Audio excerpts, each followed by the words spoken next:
ಮಹಾನ್ ವ್ಯಕ್ತಿಗಳವರು. ಅವ್ರನ್ನ ಬಗ್ಗೆ ಮಾತಾಡೋದು ನಮ್ಗೆ ಅವಕಾಶ ಕೊಟ್ಟಿದ್ದಕ್ಕೆ ನನಗೆ ತುಂಬ ನಿಮ್ಮೆಲ್ಲರಿಗೂ ಧನ್ಯವಾದಗಳನ್ನು ಹೇಳಕ್ಕೆ ಬಯಸ್ತೀನಿ. ಅದೇ ರೀತಿಯಾಗಿ ಇವತ್ತು ನಮ್ಮ ರಾಜೇಗೌಡರು ಇವತ್ತು ಕಾರ್ಯಕ್ರಮಕ್ಕೆ ಪ್ರತಿ ವರ್ಷವೂ ತಪ್ಪದೆ ನಾವು ಹೇಳಿದ ತಕ್ಷಣ ಬರ್ತಾರೆ. ಅವ್ರಿಗೂ ಸಹ ನಾನು ಈ ಮೂಲಕ ನಮ್ಮ ಚಿರಾಸ್ ಗ್ರಾಮ ಪಂಚಾಯತಿ ಮೂಲಕ ಅವರಿಗೆ ಧನ್ಯವಾದಗಳನ್ನು ಅನಿಸ್ತಾ ಎರಡು ಮಾತುಗಳನ್ನ ಅವಕಾಶ ಮಾಡ್ತಿದ್ದೀನಿ. ಎರಡು ಮಾತುಗಳು ಇವತ್ತು ಭಾಳ ಅದ್ಧೂರಿಯಾಗಿ ನಮ್ಮ ಕುಂಬೇರಳ್ಳಿ ಪಂಚಾಯತಿ ಎಲ್ಲ ಮುಖಂಡರುಗಳು ಭೀಮೇಶ್ ಆದಿಯಾಗಿ ಮಂಜಣ್ಣವರು ಸ್ನೇಹಿತರುಗಳು ಹಾಗೂ ಎಲ್ಲ ಇಲ್ಲಿ ಮತ್ತು ಮಂಜಣ್ಣದು ಎಲ್ಲ ನಮ್ಮ ಜಂಗಮಕೋಟೆ ಹೋಬಳಿಯ ಎಲ್ಲ ಮುಖಂಡರುಗಳು ಇವತ್ತು ಇಲ್ಲಿ ಎಲ್ಲ ಹಿರಿ ತಲೆಗಳೆಲ್ಲ ಸೇರಿದ್ದೀವಿ. ತುಂಬ ಸಂತೋಷ ಆಗ್ತಾ ಇದೆ. ವರ್ಷ ಭಾಳ ಅದ್ಧೂರಿಯಾಗಿ ಇಲ್ಲಿ ತುಂಬ ಚೆನ್ನಾಗಿ ಕೆಂಪೇಗೌಡ ಜಯಂತಿನ ಆಚರಣೆ ಮಾಡ್ತಿದ್ದೀರಿ. ಕೆಂಪೇಗೌಡರು ಭಗವಂತ ನಿಮಗೆ ಮತ್ತಷ್ಟು ಶಕ್ತಿ ಕೊಡಲಿ. ಏನು ಒಂದು ಕೆಂಪೇಗೌಡರ ಕುಲಸ್ಥರನ್ನ ಎಲ್ಲ ಜನಾಂಗನೂ ಒಟ್ಟಿಗೆ ಸೇರಿಸ್ಕೊಂಡು ನಡೆಸ್ಕೊಂಡು ಹೋಗಬೇಕು ಅಂತ ಇಲ್ಲಿ ಭಾಳ ಚೆನ್ನಾಗಿ ಕಾರ್ಯಕ್ರಮಗಳನ್ನ ಯಾವಾಗಲೂ ಆಯೋಜನೆ ಮಾಡ್ತೀವಿ.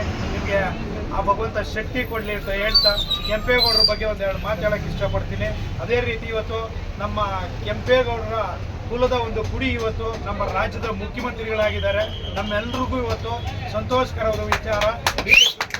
CM ಆಗಿದೆ. ನಮ್ಮೆಲ್ಲರಿಗೂ ಒಂಥರ ಹೆಮ್ಮೆ. ಯಾವುದೇ ಪಾರ್ಟಿ ಇರ್ಬೋದು, ಯಾವುದೇ ಪಕ್ಷ ಇರ್ಬೋದು, ಏನೇ ಇರ್ಬೋದು, ಅಂತ ನಮ್ಮ ಕೆಂಪೇಗೌಡರ ಒಂದು ಕುಡಿ ಇವತ್ತು ನಮ್ಗೆ ಸಂತೋಷ ಆಗುತ್ತೆ.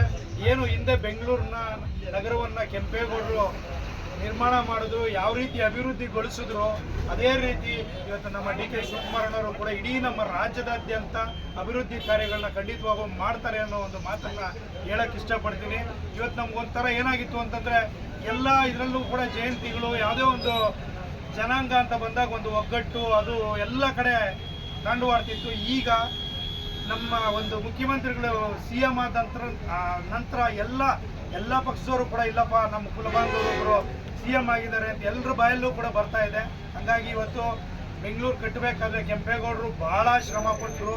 ಹಿಂದೆ ಯಲಹಂಕ ಒಂದು ಸಾಮಂತ ರಾಜ್ಯ ಆಗಿತ್ತು, ಅದರಲ್ಲಿ ಕೆಂಪೇಗೌಡರು ಒಂದು ಸಾಮಂತ ರಾಜರು. ಹಿಂದೆ ವಿಜಯನಗರದ ಸಾಮ್ರಾಜ್ಯಕ್ಕೆ ಒಂಥರ ಹೆಂಗೆ ಅಂದರೆ ಒಂದು ಬೆನ್ನೆಲುಬಾಗಿದ್ರು.